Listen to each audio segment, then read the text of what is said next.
Welcome to मद्दे मुकाबिल। मैं हूं रबिया खान और मेरे साथ मौजूद हैं रऊफ क्लासरा। सबसे पहले नजर डालते हैं आज की कुछ अहम डेवलपमेंट्स पर।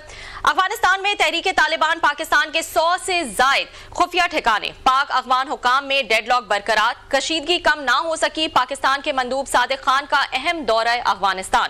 दूसरी तरफ तालिबान ने अमरीका के सामने घुटने टेक दिए, अमरीकी शहरी को ट्रंप इंतजामिया के हवाले कर दिया। हमसाया ममालिक के दरमियान कशीदगी का खात्मा कैसे मुमकिन है, इस पर हम तफसीलन बात करेंगे। इसके अलावा शहबाज काबीना में वुज़रा और पार्लिमानी सेक्रेटरीज की भरमार, वुज़रा मराद के मजे लेने तक महदूद, कौमी असेंबली से मुसलसल गैर हाजिरी पर बिजनेस मुतासिर, डिप्टी स्पीकर असेंबली की कार्रवाई चलाने में बेबस, खत लिखकर वजीर आजम को शिकायत कर दी। और ऑपोजिशन इत्तेहाद बनने से पहले बिखरने लगा, मौलाना फजल रहमान ने पीटीआई को तहरीरी मुआहिदा करने की डिमांड रख दी। दूसरी तरफ अख्तर मेंगल ने ऑपोजिशन इत्तेहाद पर तहफ़्फ़ुज़ात का इजहार करते हुए सियासी मकासद के लिए इस्तेमाल होने का खदशा जाहिर कर दिया। मुल्क की सियासी सूरत हाल पर भी हम तफसीली बात करेंगे अपने आज के प्रोग्राम में, लेकिन सबसे पहले हम बात कर लेते हैं। हमारे साथ सीनियर सहाफ़ी और तजज़ियाकार कामरान यूसुफ साहब मौजूद हैं। अस्सलाम वालेकुम कामरान साहब, and thank you so much for joining. जी अस्सलाम वालेकुम जी। जी कामरान साहब, एक special envoy to Afghanistan Sadiq Khan साहब का 3 डे विजिट था अफगानिस्तान में। सबसे पहले बताइएगा इस विजिट के इख्तिताम पे इसको आप कैसे देख रहे हैं? देखिए, सबसे पहले तो ये जिस पर्सपेक्टिव में, ये जिस पस मंजर में विजिट हुआ वो जानना जरूरी है, क्योंकि पाकिस्तान और अफगानिस्तान के दरमियान ताल्लुकात इंतहाई कशीदा रहे हैं और अभी भी कशीदा हैं, और इस तनाजुर में विजिट का होना itself is a significant development. और ये गुज़श्ता 3 महीनों में उनका दूसरा विजिट था। दिसंबर में आपको याद होगा जब ये अपॉइंट हुए थे, उसके बाद अफगानिस्तान गए थे, तो वो जो विजिट था पर्पस उसका यही था कि ताल्लुकात में एक रीसेट किया जाए या टीटीपी वाले मसले को हल किया जाए। लेकिन एंड जब वो वहां पर मुलाकातें कर रहे थे तो पाकिस्तान ने फिजाई हमले किए थे अफगानिस्तान के अंदर, तो वो सारा प्रोसेस जो है वो खत्म हो गया था, सबताज हो गया था। तो अब जो ये विजिट हुआ है, अगेन एक कोशिश है कि मामलात को किसी तरीके से हल किया जाए। पाकिस्तान के लिए जो सबसे बड़ा मसला है दहशतगर्दी की जो बढ़ते वाकयात हैं, और जो इसकी अभी तक आउटकम है, जैसे आपने ओपनिंग में कहा कि डेडलॉक तो बरकरार है, लेकिन एक जो विजिबल चेंज नजर आई है, अगर आप बयानात देखें पाकिस्तान की तरफ से, एम्बेसडर सादिक साहब ने ट्विटर के ऊपर जो स्टेटमेंट दिया, फिर कल फॉरेन मिनिस्टर इसहाक डार ने एक मीटिंग चेयर की जिसमें उनको ब्रीफ किया गया, सादिक साहब ने उनके विजिट से मुतालिक दफ्तर खारजा ने स्टेटमेंट जारी की। तो एक उसके अंदर आपको एक चीज नजर आती है कि पाकिस्तान जरा एक रिकंसिलिएशन की तरफ जो टोन है वो नजर आ रही है आपकी। और जो मेरी जराए से बात हुई है इस विजिट से मुतालिक, तो उनका तो यही कहना था कि एटलीस्ट बर्फ पिघली है, कुछ चीजों के ऊपर अग्री हुआ है कि जो कॉन्टेक्स्ट हैं वो रहने चाहिए, क्योंकि बहुत अरसे से दोनों मुल्कों के दरमियान हाई लेवल एंगेजमेंट नहीं है, यानी कि मिनिस्ट्रियल विजिट्स नहीं हुए। इसहाक डार साहब कई मौकों के ऊपर अफगानिस्तान जाना चाहते थे, लेकिन किसी एक वाकयात की वजह से वो विजिट्स जो हैं वो कैंसिल हुए। तो एक तो ये अग्री हुआ है कि सीरीज ऑफ आगे जो मीटिंग्स हैं दोनों मुल्कों के दरमियान होंगी, लेकिन जो सबसे अहम सवाल है कि टीटीपी का क्या बनेगा, उसके हवाले से अभी भी मेरे ख्याल में मामलात तय होना बाकी हैं। कामरान साहब, क्या इस विजिट को आप इसके कॉन्टेक्स्ट की, क्योंकि हम बात कर रहे हैं, क्या आप इसको एक जल्दबाजी में किया हुआ विजिट भी देखेंगे इस पैराए में कि उससे पहले हमने देखा कि अमेरिका का फर्स्ट एवर विजिट हुआ, जो उनका एक हाई पावर्ड यूएस ऑफिशियल जो है उन्होंने फर्स्ट एवर ट्रिप किया टू अफगानिस्तान, और वहाँ उनके फॉरेन मिनिस्टर से जो है वो मुलाकात भी हुई। फिर हमने देखा जो उनके एक सिटीजन है जॉर्ज ग्लेजमैन, उनको एयरलिफ्ट किया जाता है, वहां से निकाला जाता है। तो क्या ये एक तरह से एक इनसिक्योरिटी भी थी कि जल्दी से हम भी जो है वो कोई राब्ता करें, क्योंकि अब यूएस जो है वो डायरेक्ट हो रहा है विद अफगानिस्तान। और उसके साथ ही मैं ऐड कर दूंगी कि और भी जो मेजर प्लेयर्स हैं, यूएस हो गया, China, Russia and even European community, अब हम देख रहे हैं कि वो डायरेक्ट लिंक्स जो है वो स्टैब्लिश कर रहे हैं अफगानिस्तान से। तो पाकिस्तान की को क्या फिक्र है इस बात की कि उनके ऊपर जो डिपेंडेंसी थी या उनकी जो रेलेवेंसी थी इन द रीजन वो कम हो रही है? देखिए, ये जो विजिट सादिक साहब का हुआ, जो मेरे पास मालूमात हैं, इसका लिंक उस तरीके से जो अमेरिका का वफ्द गया था उससे इस तरह से नहीं है, क्योंकि ये 2 दफा विजिट पहले भी प्लान हुआ था हालिया हफ्तों के अंदर, लेकिन वो पोस्टपोन हो गया था। एक किसी इंसिडेंट की वजह से, दूसरा सादिक साहब के पाँव में कोई फ्रैक्चर हो गया था, जो मेरी मालूमात है, और वो विजिट जो है वो पोस्टपोन हुआ था। तो अगर प्लान पाकिस्तान पहले से ही कर रहा था विजिट के, जी किसी तरीके से एक इंगेजमेंट की जाए। हाँ, ये जरूर है कि जो अमरीकी वफ्द गया है उससे एक जो कह सकते हैं कि आप आईब्रोज रेज हुए हैं कि क्या जो ट्रंप इंतजामिया है वो अफगानिस्तान के साथ ताल्लुकात उस्तवार करना चाहती है, लेकिन उसमें भी लगता यह है कि उनका एक बड़ा नैरो सा आई थिंक फोकस है कि जो उनके कैदी इस वक्त अफगानिस्तान के पास मौजूद हैं उनको वो सिर्फ रिहा करवाना चाहते हैं और बहुत ज्यादा कोई तवक्को नहीं है। उसमें एक जो डेवलपमेंट जरूर हुई कि माजी में जो इस तरह की एंगेजमेंट होती थी वो थ्रू पाकिस्तान होती थी। जो मेरी मालूमात है कि अमेरिका ने, ट्रंप इंतजामिया ने ये कैदी छुड़वाने से मुतालिक सबसे पहले पाकिस्तान के रोल की बात की थी, रोल प्ले करने की।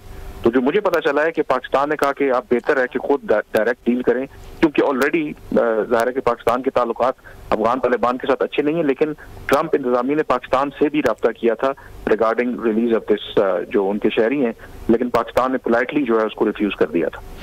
हाँ जी कामरान, बहुत शुक्रिया आपका, आपने हमें ज्वाइन किया सर, थैंक यू।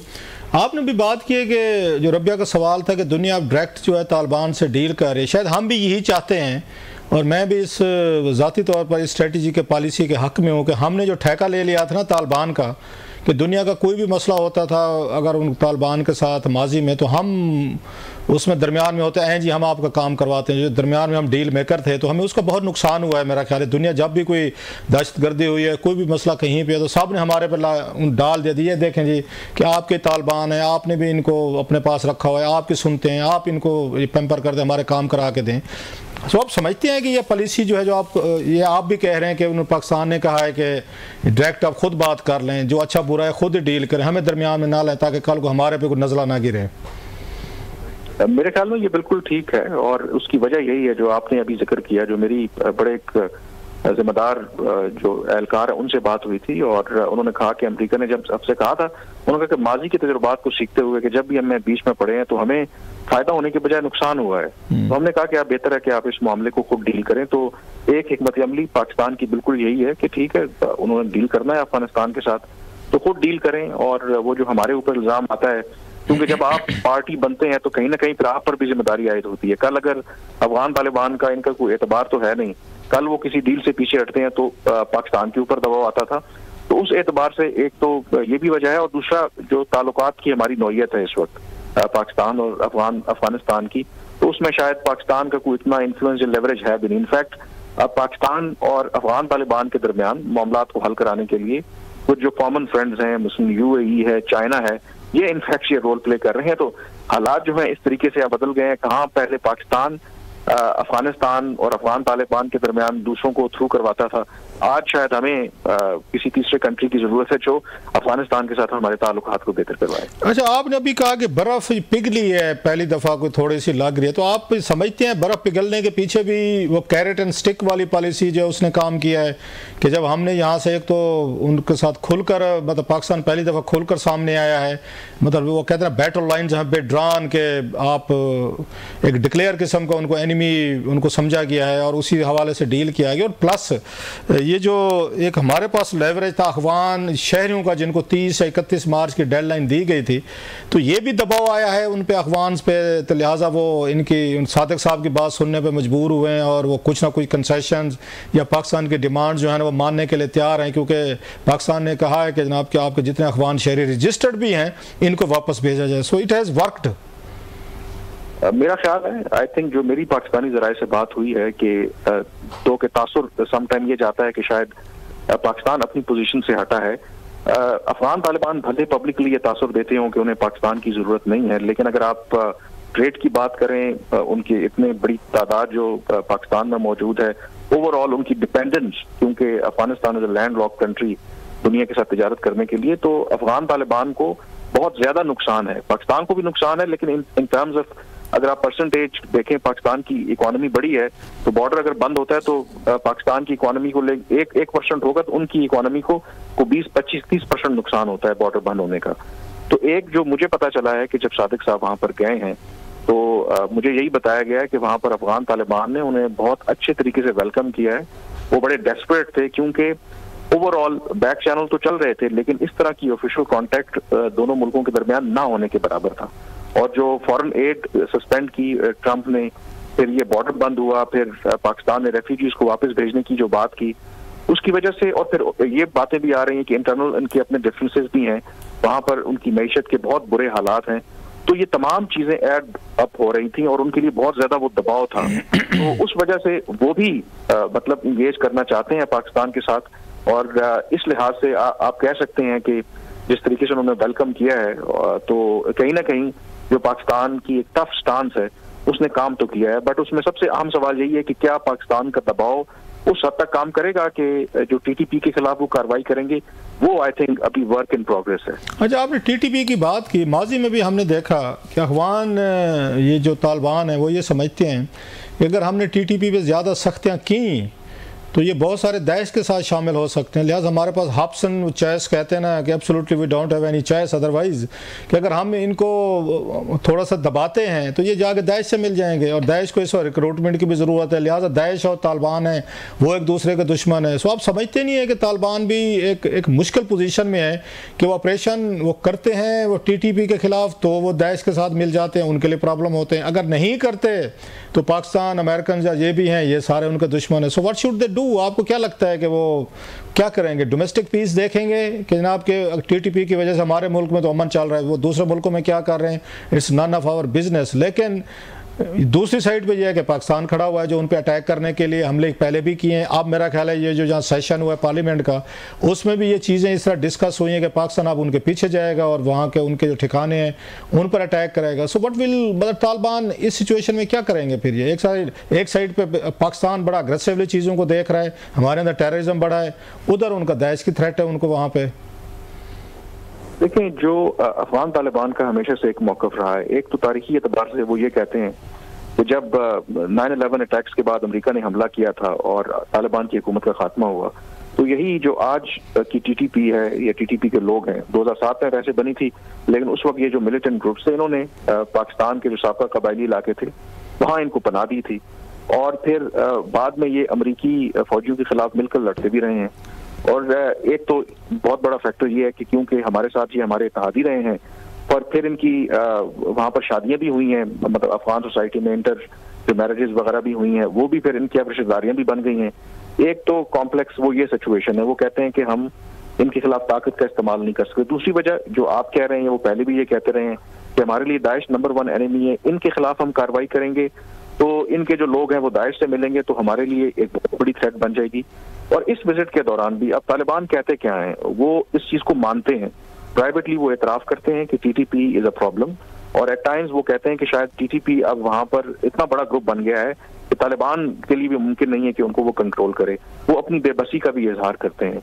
इस दौरे के दौरान जो मुझे पता चला है, सादिक साहब को यही बताया गया है कि yes TTP is a problem, लेकिन वो कहते हैं कि आप हमें थोड़ा टाइम दें। देखिए, हम 40 साल से जंग लड़ते रहे हैं, खाना जंगी रही है, हमें थोड़ा टाइम दें, आप हमारे साथ मिलकर अगर काम करेंगे तो ग्रेजुअली इस मसले का हम हल निकाल सकते हैं।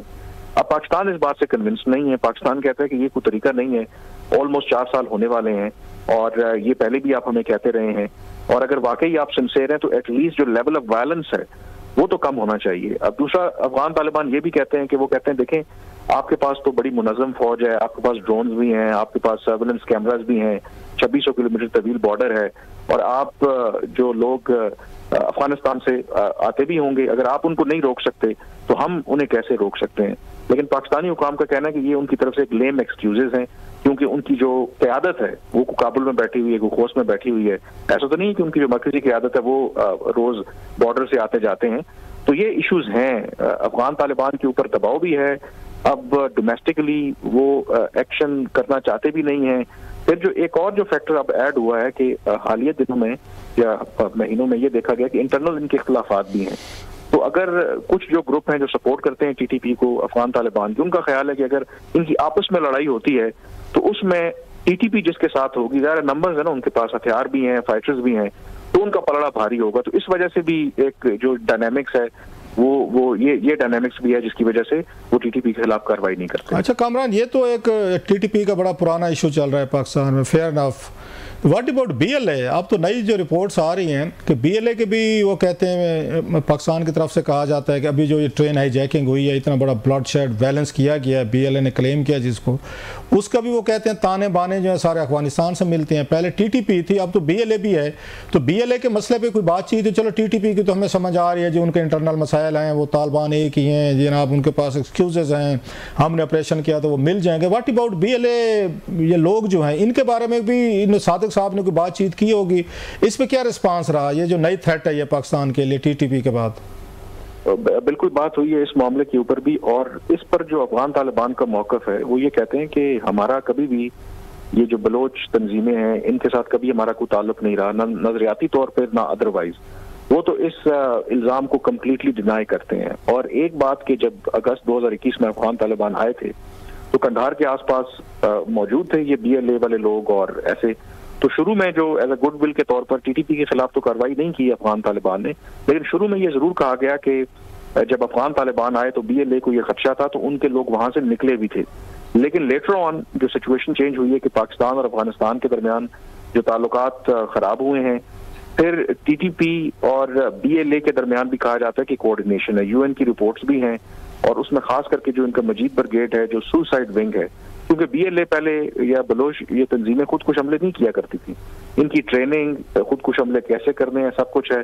कहा जाता है कि TTP ने इनको ट्रेनिंग दी है। तो कॉमन ऑब्जेक्टिव जो है कि अफगान तालिबान डिनाई करते हैं कि जी हमारा BLA या बलोच तंजीमों से कोई ताल्लुक नहीं है, बट TTP और ये जो बलोच तंजीमें इनके दरमियान जो वर्किंग रिलेशनशिप है उसका बिल्कुल एक एविडेंस मौजूद भी है। UN की रिपोर्ट्स भी कहती हैं, इंडिपेंडेंट एक्सपर्ट्स भी कहते हैं, और फिर इसमें जो इंडिया वाला फैक्टर है उसको भी आप वो डिनाई नहीं कर सकते। तो यस, BLA वाला इशू भी टेकअप किया गया है, बट अगेन रिस्पांस उनका वही है कि जी हम इनको सपोर्ट नहीं कर रहे। अच्छा सर, ये बताएं अगर कल को पाकिस्तान ने जो अमेरिकन ने रूट एक सेट किया था कि जहाँ से हमें थ्रेट है कि जिस मुल्क से हम वहाँ पे जाके डायरेक्ट अटैक करेंगे, तो पाकिस्तान ने पहले भी अफगानिस्तान में कुछ इस तरह के जो उनके कैंप थे वहाँ पे जहाँ से टेररिज्म पाकिस्तान में आ रहा था, सपोर्ट हो रही थी, उस पर अटैक किए थे।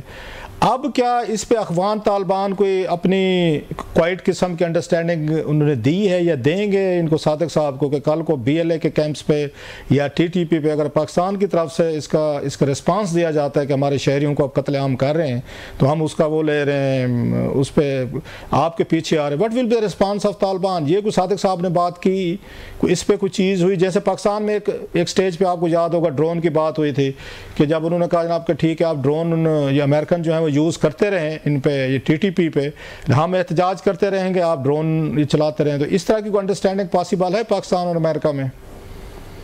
देखिए सारी अफगानिस्तान में देखें, ये जो पहले भी पाकिस्तान ने जो फिजाई हमले किए हैं, मुझे स्पेसिफिक्स का तो नहीं पता, लेकिन उससे पहले भी जो किए हैं, तो जो मेरी भी पाकिस्तानी हुकाम से बात होती रही है, आई थिंक तालिबान पब्लिकली एहतजाज करेंगे, अंडरस्टैंडिंग हो या ना हो, as long as Pakistan TTP के लोगों को या BLA के लोग मौजूद हैं उनको एलिमिनेट करता रहेगा। पब्लिकली वो जरूर कहेंगे जी हमारी सॉवरेंटी ये वो खिलाफ है, बट आई थिंक वो उससे ज्यादा कुछ नहीं करेंगे। और एक ये अभी भी ये स्ट्रेटेजी जो हम पब्लिकली तो अच्छा मैसेज दे रहे हैं कि रिकंसिलिएशन करनी है, जो स्ट्रेटेजी है वो यही है कि डायलॉग को परसू किया जाएगा, डिप्लोमेसी को मौका दिया जाएगा, जो भी ऑप्शंस हैं, while at the same time ये ऑप्शन ओपन है कि जब भी पाकिस्तान को कोई टारगेट मिलेगा वहां पर दहशतगर्द इकट्ठे होंगे तो वो हमला किया जाएगा। स्ट्रेटेजी ये होगी कि कोशिश करेंगे कि अगर अफगान तालिबान ज्यादा शोर नहीं मचाते तो हम खामोशी के साथ अंडर रेडार ये काम करते रहे। अच्छा, ये अभी सादिक साहब ने जो गए हैं, इन्होंने जो BLA के हवाले से प्रेस कॉन्फ्रेंस भी की थी,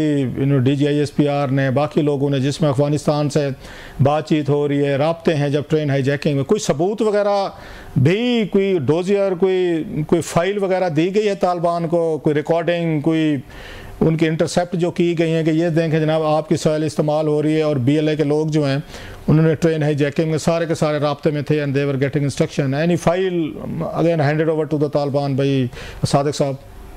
देखिए, ये तो बंद कमरे में जो मीटिंग्स हुई, ये मुझे जरूर पता है कि वन ऑफ द पर्पस के वो उन्होंने वहां पर एविडेंस वगैरह शेयर करने के लिए गए थे, और ये जो भले स्टेटमेंट पे ना आया हो, ये दोनों इश्यूज जो है वो टॉप ऑफ द एजेंडा थे।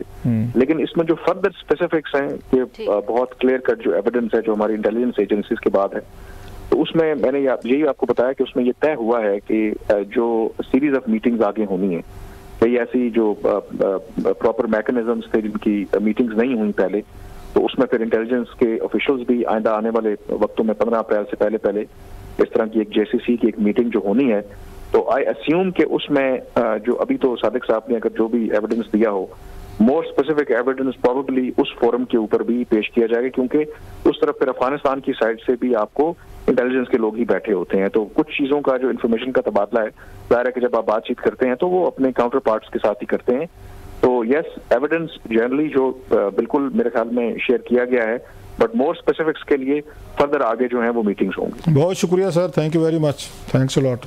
ठीक, thank you so much Kamran साहब फॉर जॉइनिंग अस। हम बात कर रहे थे कामरान यूसुफ साहब से, हमारे जो स्पेशल एनवॉय टू अफगानिस्तान है मोहम्मद सादिक, उनका 3 डे जो है वो विजिट था टू काबुल, और दोबारा से सफारती ताल्लुकात को दोबारा बहाल करने का जो है वो फैसला किया है दोनों साइड्स ने। इस हवाले से बात कर रहे थे, एक ब्रेक ले लेते हैं और ब्रेक के बाद कुछ मजीद स्टोरीज हैं वो डिस्कस करेंगे।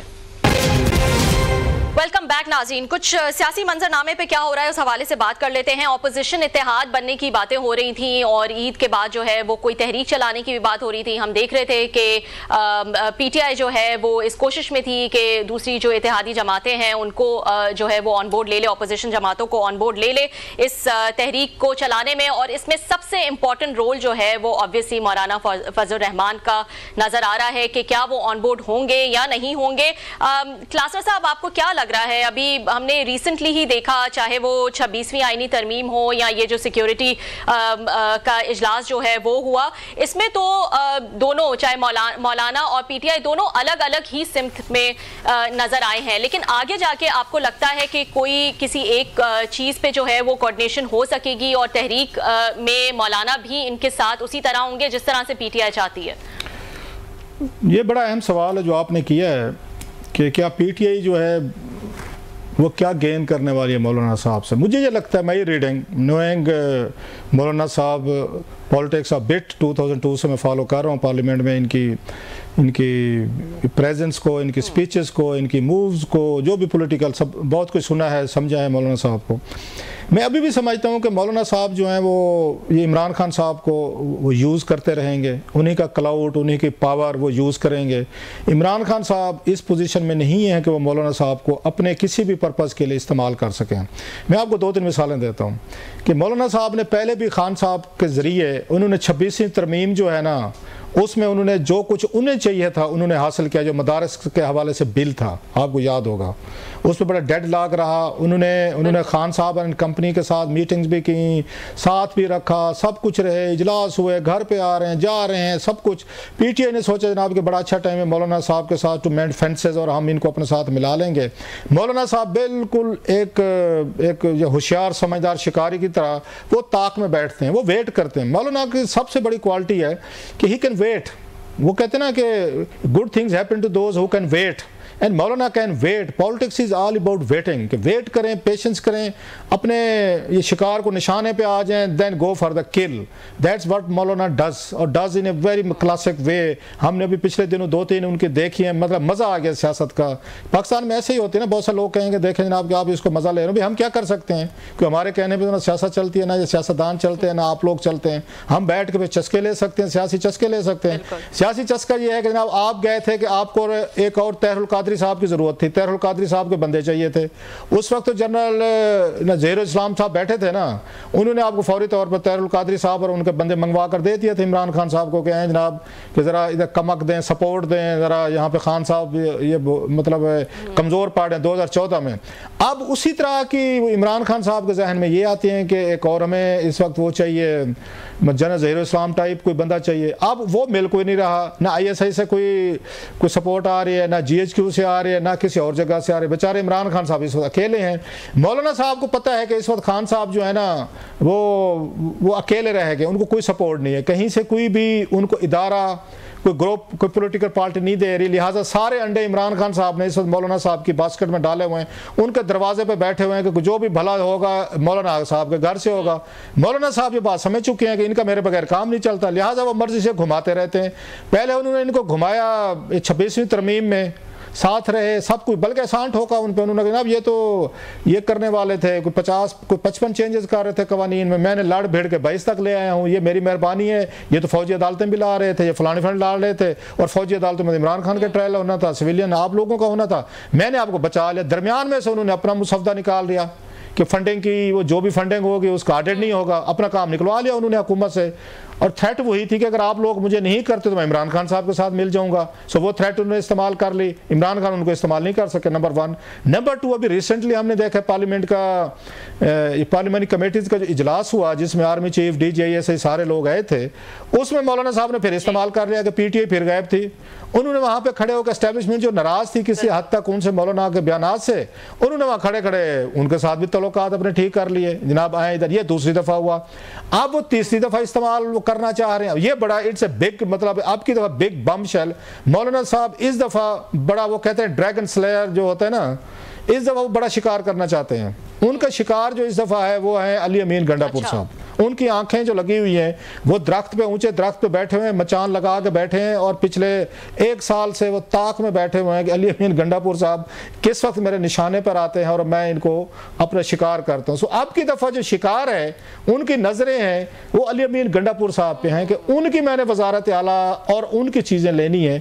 अब सवाल यह है कि इमरान खान साहब ये कुर्बानी बल्ली चढ़ाने को तैयार हैं, अली अमीन गंडापुर साहब की बल्ली दे सकते हैं मौलाना साहब से अलायंस करने के लिए, नहीं दे सकते। तो इमरान खान साहब जी ने कैच 22 पोजीशन या उसके हेलमेट, उसके हेमलेट की जो वो लाइन थी, टू बी या नॉट टू बी, कि अली अमीन गंडापुर साहब की कुर्बानी दें या ना दें, तो इमरान खान साहब और उनकी पार्टी इस पोजीशन में आजकल। अच्छा, ये 3 चीजें मैं आपके सामने रखूंगी क्लासा साहब, और आपका कमेंट चाहूंगी। एक तो वहां से ये भी कहा जा रहा है, जो सेनेटर हैं कामरान मुर्तजा, उन्होंने ये भी कहा कि KP के इलेक्शंस पे जो हमारा मौकिफ था हम उस पर अब भी कायम है। फिर उन्होंने कहा हमारी PTI के साथ मीटिंग तो हुई और हम चाहते हैं कि वो तहरीरी शक्ल में लेकिन बातें जो हैं वो सारी सामने आ जाएं ताकि बाद में एक दूसरे पे इल्जामात ना हो। तो ये फिर ट्रस्ट डेफिसिट दिखा रहा है। फिर उन्होंने कहा कि 26वीं आईनी तरमीम के हवाले से भी क्लैरिटी हम चाहते हैं कि किसका क्या किरदार था। तो इन तीनों चीजों पर अगर आप कमेंट करना चाहें जो वहां से डिमांड की जा रही है टुवर्ड्स PTI। एक तो बात, ये सियासतदान किसी के सगे नहीं होते, अपने मतलब बहन भाइयों को नहीं होते। ये मैं इनकी नहीं बात, हिस्ट्री में ये कुछ रहा है। ये वो इतना ये प्रोफेशन है, ये जो पॉलिटिक्स, पावर पॉलिटिक्स है, कि इसमें आप किसी की सर ले भी सकते हैं और अपना सर दे भी सकते हैं। तारीख में हज़ारों मिसालें दी जा सकती हैं। हिंदुस्तान में सबसे बड़ी मिसाल औरंगज़ेब की दी जाती है। बाप को कैद कर दिया और भाइयों को कत्ल कर दिया था और ख़ुद 50 साल हुकूमत की थी। ये तो लहू और ब्लड का खेल है भाई, ये इंसान नॉर्मल इंसानों का थोड़ा खेल है। तो इसलिए में कोई सगा नहीं है। जो आपके फ़ायदे के लिए है आप उससे फ़ायदा लेंगे और उसके बाद उसके साथ जो हशर करना चाहें। ये जो मुर्तज़ा साहब जो हैं इंतहाई अच्छे आदमी हैं, वो कह रहे हैं हमें लिख के दें। ओ भाई साहब, इमरान खान साहब वो बंदे हैं जिन्होंने TV पे बोल के वीडियो क्लिप्स में कह के वो मुकर गए हैं। तो क्या कर लेंगे आप उनका? खान साहब को तो दर्जनों, उनके सैकड़ों क्लिप से जब वो पावर में थे, रोजाना उनका कोई ना कोई क्लिप आता था कि उस वक्त तो ये बात करते थे, ये बात करते। तो खान साहब को क्या फर्क पड़ गया? खान साहब आज भी इस मुल्क के पॉपुलर लीडर हैं। इस मुल्क का मसले आपका ख्याल है मोरालिटी है? इस मुल्क का मसला ये है कि झूठ नहीं बोलना चाहिए, आपका कोई करैक्टर है, इंटेग्रिटी है। तो इस वजह से लोग वोट डालते हैं इनको। मतलब है जितने लोग सियासतदान को उठते हैं, जो नवाज शरीफ साहब की बातें सुन लें, आसिफ अली जरदारी साहब की, शहबाज शरीफ साहब की, इमरान खान साहब की, ये मैन ऑफ करैक्टर्स हैं, पोलिटिकल करैक्टर्स हैं इन लोगों का। ये इनकी बातों पर यकीन किया जा सकता है। आप जो लिखवाना चाहते हैं लिखवा लें जनाब। तो आप ये भी कोशिश करके देख लें। खान साहब ने मुकरना होगा मुकर जाएंगे, जरदारी साहब ने, नवाज, आपको याद है शहबाज शरीफ साहब ने ये नवाज शरीफ साहब के लिए एक जमानत दी थी यहाँ इस्लामाबाद हाई कोर्ट में, 50 रुपए का स्टाम्प दिया था, याद है आपको? कि जनाब कि नवाज शरीफ साहब को मेरी गारंटी पे 50 रुपए पे आप इनको ये लंदन जाने देंगे, मैं भाई को खुद वापस लाऊंगा और भाई 4 साल बाद वापस है। तो भाई साहब ये हमारी पॉलिटिकल करैक्टर्स हैं, ये हमारे लिख के अदालत में दिया था कि ये वापस लेकर आएंगे। तो भाई साहब वो नहीं है वापस, उनको इख्तियारी करार दे दिया। तो ये इमरान खान को कह रहे हैं, इमरान खान साहब ने कब कभी कोई एक बात पे रुके हैं? वो 600 दफा लिखवा लें उनको, वो लिख के दे देंगे, ये ले मौलाना, कल को कोई और बात होगी वो और उनके हामी साबित करेंगे कि खान साहब ने उस पर लिख के दिया था तो भी ठीक किया था, खान साहब मुकर गए हैं लिखे से तो भी ठीक कर रहे हैं। जब इस तरह की कौम, क्राउड और आपको फॉलोअर मिल जाए तो अल्लाह दे और बंदा ले, ऐसा मुल्क और ऐसे लोग, ऐसी आवाम, ऐसे वोटर कहाँ से मिलेगा आपको? ठीक क्लासरा साहब, लेट्स सी के इस ऑपोजिशन इत्तेहाद का क्या फ्यूचर बनता है। अप्रैल के बाद जो है वो कहा जा रहा है कि JUI ने कहा है कि हम तहरीक की चलाने की जो है वो कोई बात कर सकते हैं। एक ब्रेक ले लेते हैं और ब्रेक के बाद दोबारा हाजिर होंगे। वेलकम बैक नाजरीन। हमने चंद दिन पहले ही देखा कि काबीना में जो है वो खातिर खा उनके मेंबर्स में इजाफा किया गया। 27 न्यू मेंबर्स डाले गए और उसमें federal minister, state ministers, advisers और स्पेशल एडवाइजर्स को मिला के कुल तादाद जो है ये 50 हो गई। रिसेंटली 2 दिन पहले ही जो है वो नेशनल असेंबली के जो डेप्यूटी स्पीकर हैं गुलाम मुस्तफ़ा साहब, उन्होंने एक लेटर लिखा है, एक खत लिखा है प्राइम मिनिस्टर को, और उन्होंने शिकायत की है कि जो क्वेश्चन आवर सेशन होता है उसमें अटेंडेंस जो है वो इंतहाई लो है, वहां पे लोग मौजूद नहीं थे क्वेश्चंस का आंसर करने के लिए, उनको केटर करने के लिए। बहुत इंपॉर्टेंट इश्यूज जो है वो पावर डिवीजन से और दूसरी मिनिस्ट्री से रिलेटेड क्वेश्चंस थे जिनको रेस किया गया। क्लासरा साहब कैसा देख रहे हैं इसको? हम पहले भी बात कर चुके हैं, जो इतना ज्यादा इजाफा किया गया मिनिस्ट्रीज में, इसको कैसा देख रहे हैं आप? इजाफा देख रहे हैं, ये तो हम बात कर चुके हैं। देयर इज नथिंग न्यू का इजाफा किया गया। हमने और आपने बैठ के इस पर बड़ी तफसील से बातें की हुई हैं, 2-3 सेगमेंट। असल चीज़ है कि हमने क्या कहा था उस वक्त जब ये वजीर बनाया गया था, दैट्स मोर इम्पॉर्टेंट। मतलब बाज़ दफ़ा आपको अपनी पॉलिटिकल रेटिंग के ठीक होने पे अफसोस होता है, खुशी नहीं होती। मेरा भी वही इस वक्त फेज़ है। 28 फरवरी को हमने यहाँ पर अपने प्रोग्राम में, ये स्टूडियो में बैठ के इन्हीं वजारतों के हवाले से मैंने उस वक्त भी कहा था मैं कि जी आप यहाँ पे 50 नहीं 50 के अब पूरी असम्बली को वज़ीर बना दें। जैसे एक दफ़ा वहाँ पर सूबाई असम्बली बलोचिस्तान की बना दी गई थी 2000 मेरा ख्याल है उसमें था 8 के बाद 64 वज़ीर बना दिए थे, 65 टोटल हैं शायद। तो एक उसमें यार मोहम्मद रहीम साहब अपोजिशन लीडर थे, वो भी इस वजह से कि उनके रसानी साहब के ट्राइब के साथ उनकी दुश्मनी थी। 64 वज़ीर बना दिए थे आपने। आप यहाँ पार्लियामेंट में भी आप यहाँ पे 340 वज़ीर बना देना, कोरम फिर भी पूरा नहीं होगा, वज़ीर फिर भी नहीं आएंगे। तो मुझे याद है 28 फरवरी को बड़ा डिटेल से मैंने बात की थी मैं कि हजूर असल जो मसला है, पहले कोई 4 लोग आ जाते थे, अब जो वज़ीर बन गए हैं ये भी नहीं आएंगे कौमी असम्बली में, ये भी दफ्तरों में बैठेंगे, ये भी अपने इलाके में ठाठ बाट उसकी तरफ जाएंगे। 84 लोग आपको चाहिए होते हैं कोरम के लिए, 84 आउट ऑफ 340 जिनको 5-5 लाख रुपए तनख्वाहें मिलती हैं। 84 लोग पूरे नहीं होते कि हाउस आपका शुरू हो जाए। फिर आपके वज़ीर हैं 55 के करीब इस वक्त, उनमें से 5 वज़ीर भी नहीं आते जो आगे जवाबात दें इसमें क्वेश्चन आवर में। जो अभी लेटर लिखा है डिप्टी स्पीकर साहब ने जिसकी बात कर रहे हैं, मुझे याद पड़ता है अभी पिछले दिनों में सोहेल भट्टी साहब के उसमें था शो में था, तो ये सवाल उन्होंने मुझसे भी पूछा कि जनाब इतने बड़े वज़ीर बन के इनका क्या होगा। ज़रा वो सुन लें कि मैंने उस वक्त क्या नक्शा खींचा था 30 सेकंड में, कुछ 40 सेकंड में, कि ये वज़ीर तो बन रहे हैं, इसके बाद क्या होगा। ज़रा ये थोड़ा सा क्लिप सुने, फिर ज़रा वापस है, मैं आपको बताता हूँ कि उस वक्त क्या बात हुई थी। और एग्जैक्टली आज वही लेटर जो है डिप्टी स्पीकर ने लिखा। अभी जुमा वाकई 8 दिन नहीं हुए, ये पिछले हफ्ते का क्लिप है, लास्ट वीक है। आज 8वें दिन जनाब लेटर आ गया है कि वज़ीर तो आके क्वेश्चन आवर में आते नहीं। ज़रा सुने ज़रा। बिल्कुल ठीक है जी, आपने सुन लिया जनाब। ये मैंने लास्ट वीक इस पे बात की थी। आपको खुशी नहीं होती इन चीज़ों से। अब आप कहेंगे ये आपको कैसे पता था, बहुत बड़े नजूमी है। बिल्कुल नजूमी नहीं हूँ मैं, ये रीडिंग है। आते हैं मतलब घर में आपको अपने बच्चों की आदतों का पता होता है कि फलां बच्चा ऐसे है, फलां ऐसे है। आप उनकी थोड़ी सी उनकी रीडिंग करके बता सकते हैं कल परसों या क्या काम करने वाला या क्या कैसे करेगा, बड़ा होकर क्या करेगा। वालिदैन की रीडिंग होती है। सेम ये जो हमारे जैसे पॉलिटिकल रिपोर्टर्स हैं, हमारे भी पार्लियामेंट और पार्लियामेंटेरियंस के बारे में, वजीरों के बारे में रीडिंग्स हैं। मैं जैसे मैं बार बार कहता हूँ, जस्ट टू बताने के लिए, अपनी बात में वजन पैदा करने के लिए कि हमने इनको बड़े करीब से देखा है कि 24 साल से मैं इनको वो कर रहा हूँ, फॉलो कर रहा हूँ।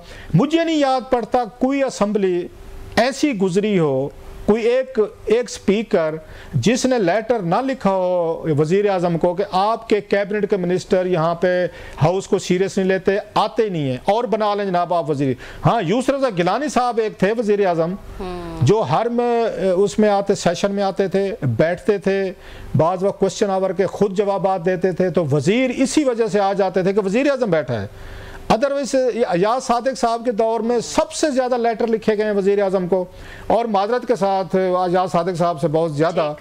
जितनी उनकी बेहुरमती की गई और जितनी उनकी डिसओबीडियंस की गई और जितनी उनके दौर में वज़ीर नहीं है और उनकी पार्लियामेंट को, उनकी स्पीकरशिप को उन्होंने सीरियस नहीं लिया, और ऐसा कोई स्पीकर नहीं गुजरा मेरा ख्याल है। ये उनके लिए बहुत बड़ा चैलेंज है कि वज़ीरों को अब कैसे लाना है आपने इसमें पार्लियामेंट में। बेशक जी, बिल्कुल। थैंक यू सो मच नाज़रीन, आज के लिए इतना ही। कल आपसे फिर मुलाकात होगी।